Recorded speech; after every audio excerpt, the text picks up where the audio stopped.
Porque a palavra de Deus é viva e eficaz e mais cortante do que qualquer espada de dois gumes. Hebreus 4, verso 12. Oremos. Santo Deus e Pai que estás nos céus, aqui estamos em Tua presença, agradecidos pela vida, por tudo que tens feito por nós. Te agradecemos por mais este dia que estás nos concedendo. Te agradecemos por estes momentos que teremos estudando a Tua palavra. Pedimos que o Teu Espírito Santo esteja presente, nos ajudando a entender, aceitar e colocar em prática em nossa vida os Teus ensinamentos. Abençoa, Pai, todos os que estudam conosco, dê vitórias nos problemas que enfrentam, que se mantenham firmes, confiantes em Ti, que não desistam, que perseverem, porque aqueles que perseverarem até o fim serão salvos. E o nosso desejo, Pai, é estarmos contigo nos céus. Em especial, pedimos também que abençoes ao Seu Florentino, Antônia Almeida, Maria Estela, Dorinha, Auricélia, Irene, Raimundinha, Rafael, John, Dani da Mata e todos os demais, Pai, que nos escrevem. Tu conheces as necessidades que cada um está tendo e também conheces a fé que tem em Ti e no Teu poder. Em nome de Jesus nós te pedimos e agradecemos. Amém. Continuamos agradecendo a todos vocês que estão estudando conosco a Bíblia cada dia, todos vocês que compartilham, todos vocês que clicam no dedinho de joinha. Agradecemos a todos vocês que oram pelo trabalho que nós fazemos, que o Espírito Santo esteja nos dirigindo, nos orientando, nos dando forças e também nos ajudando a transmitirmos o que a palavra de Deus nos diz, transmitirmos a cada um de vocês. Continuamos também sugerindo que é hora de você se concentrar somente no estudo, são apenas 12, 15 minutos no máximo, e não fazer outras coisas enquanto está ouvindo, para que a sua atenção não seja desviada. Satanás ele procura fazer isso, nos entreter e nos desviar o foco, e quando nós percebemos o estudo já está acabando e nós não ouvimos nada. Que Deus nos ajude a nos concentrarmos e que você procure fazer isso. Ouça num horário tranquilo, onde você pode parar para ouvir e depois então você continue seus afazeres. É assim que nós vamos crescendo em nosso relacionamento com Deus. Nós estivemos já essa semana aqui falando a respeito da nossa realidade que nós temos que enfrentar. Somos fracos, somos pecadores, somos tentados a fazer a nossa própria vontade e, conforme nós já vimos, Deus, ele nos escreveu através do profeta João, a carta de João à igreja de Laodiceia, que é a nossa igreja, que estamos vivendo o tempo da igreja de Laodiceia. E então, às vezes nós nos achamos ricos, abastados, não temos falta de nada, falando espiritualmente. Achamos que já sabemos tudo, nós não precisamos aprender mais nada, nós não precisamos praticar aquilo que nós conhecemos. Pensamos que estamos bem espiritualmente, mas a advertência é que nós somos infelizes, miseráveis, pobres, cegos, nus. E então é-nos orientado a comprar o ouro provado no fogo, que é a fé pura em Jesus, as vestes brancas, que é a justiça de Cristo, e colírio, que é o Espírito Santo, para nos dar o discernimento que nós precisamos, que às vezes nós ainda não temos da palavra de Deus. E falamos aqui ontem que Jesus, ele está à porta, bate, quer entrar, quer cear conosco, e depende de nós querermos ter Jesus em nossa vida ou não. Jesus ele não vai forçar, ele apenas vai insistir com paciência, batendo e esperando que nós abramos a porta. Deus ele tem um amor eterno por cada um de nós. E conforme ainda aqui em Apocalipse, no capítulo 3, no verso 21, há uma promessa para aqueles que aceitarem a Jesus e se relacionarem com Ele. Diz aqui o verso 21, Apocalipse 3, aquele que vencer darei o direito de se assentar comigo no meu trono, como eu também venci e me assentei com o meu Pai no seu trono. Essa é a grande promessa, aquele que vencer. Então, nem todos que foram chamados, nem todos que foram batizados se assentarão no trono com Jesus. Por quê? Porque não tiveram relacionamento com Ele, não tiveram comunhão com Ele, não tiveram amizade. procuraram viver uma vida sem Jesus. Mas aquele que vencer, aquele que abrir a porta do coração, deixar Jesus entrar, esse vai se assentar com Jesus no trono, como também Jesus venceu. Jesus ele foi tentado em todas as coisas, como nós somos tentados aqui neste mundo. E Jesus venceu. Venceu por quê? Porque ele tinha um relacionamento diário com o Pai, com Deus. Jesus não venceu porque ele era Deus também, além de ser humano. Ele venceu pelo relacionamento que ele tinha com o Pai.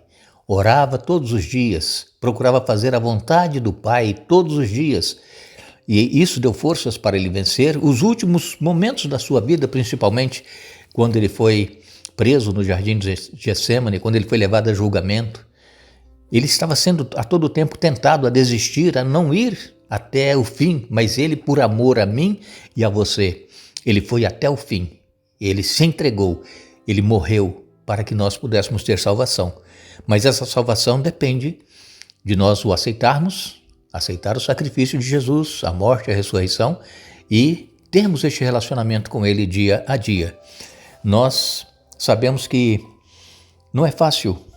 A batalha mais difícil que nós enfrentamos em nossa vida é reconhecermos que nós somos frágeis, é admitir a nossa incapacidade e precisamos também aceitar a repreensão, a disciplina de Jesus, nos arrepender dos nossos pecados e receber com os olhos espiritualmente abertos as vestes da justiça de Cristo em nossa vida. Para muitos isso não é fácil, porque o orgulho impede a pessoa de reconhecer que é fraca espiritualmente, que é incapaz, mas o amor de Deus continua insistindo para que nós o aceitemos.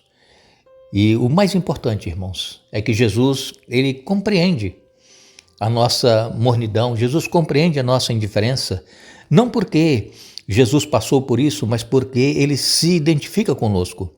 Então ele diz, olha, aquele que vencer, como eu também venci. Jesus, ele morreu para nos salvar, por isso ele venceu o pecado, venceu a penalidade do pecado, que é a morte eterna, e ele entende a luta que travamos contra o pecado e promete nos ajudar. E nós temos na Bíblia vários textos que diz que Deus ele nos ama e ele vem atrás de cada um de nós, nos oferecendo a salvação. Quando nós lemos aqui em Gênesis, no capítulo 2, no verso 7, diz, então o Senhor Deus formou o homem do pó da terra, soprou o fôlego de vida em suas narinas e o homem se tornou ser vivo. Quando Deus criou Adão e Eva lá no Jardim do Éden, e no capítulo 3, nos versos de 8 a 10, Gênesis 3, de 8 a 10, nos diz, quando soprava a brisa do entardecer, o homem e sua mulher ouviram o Senhor Deus caminhando pelo jardim e se esconderam dele entre as árvores. Então o Senhor Deus chamou o homem e perguntou, onde você está? E ele respondeu, ouvi que estavas andando pelo jardim e me escondi. Tive medo, pois eu estava nu.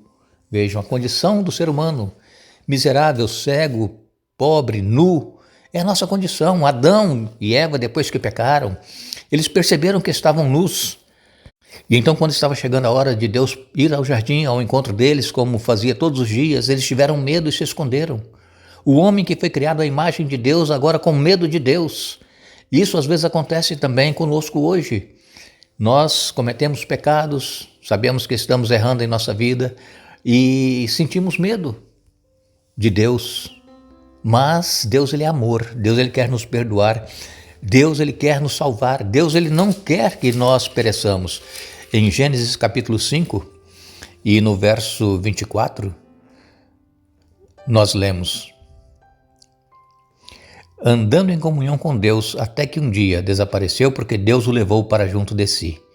Gênesis 5 aqui vem falando de Adão, ou não, melhor dizendo, de Enoque. Enoque andou com Deus 365 anos, uma vida de comunhão, e ele tinha tanta intimidade com Deus que Deus o tomou para si. Enoque não foi mais visto, não passou pela morte e ele foi levado vivo para os céus. Tal era a intimidade dele com Deus, e é essa intimidade que Deus quer ter conosco. Não que ele vai nos levar antes do tempo para estar com ele, mas seremos arrebatados todos juntos quando Jesus voltar, se nós caminharmos com ele assim como Enoque caminhou. E também nós encontramos aqui em Gênesis 12, versos de 1 a 4, o chamado que Deus fez a Abraão. O Senhor tinha dito a Abraão: deixe sua terra natal, seus parentes e família, seu pai, e vá à terra que eu lhe mostrarei. Farei de você uma grande nação, o abençoarei e o tornarei famoso, e você será uma bênção para os outros. Abençoarei os que te abençoarem e amaldiçoarei os que te amaldiçoarem. Por meio de você, todas as famílias da terra serão abençoadas. Então Abrão partiu, como o Senhor havia instruído, e Ló foi com ele. Abrão tinha 75 anos quando saiu de Harã. Aqui Deus fazendo o chamado para Abrão, prometendo fazer dele uma grande nação. E assim aconteceu. Está aqui em Êxodo capítulo 34, no verso 29. Êxodo 34, verso 29, nos diz: quando Moisés desceu do Monte Sinai, carregando as 2 tábuas da aliança, não percebeu que seu rosto brilhava, pois ele havia falado com o Senhor. Moisés tinha um relacionamento íntimo também com Deus. Moisés não chegou a ver a face do Senhor, mas falava com ele como nós falamos, estamos falando, eu daqui, você dali. Assim Moisés falava com Deus. Era um relacionamento íntimo, perfeito. E Moisés, então, quando desce do Monte Sinai com as 2 tábuas de pedra, o rosto dele resplandecia por causa de ter estado na presença de Deus. Nós precisamos, irmãos, crer que o mesmo Deus do Antigo Testamento é o Deus de hoje. É o Deus que não muda. Ele é o mesmo ontem, hoje e eternamente. O Deus que amou os nossos antepassados continua nos amando. Deus, ele sabe das nossas fraquezas e ele sabe que nós às vezes lutamos para permanecer em comunhão com ele. E se nós buscarmos em Jesus a força, ele vai nos dar e nós vamos continuar a ter essa comunhão com ele. E nós vamos crescer no nosso relacionamento com Deus. É isso que nós estamos procurando trazer para vocês nessa série que nós estamos começando.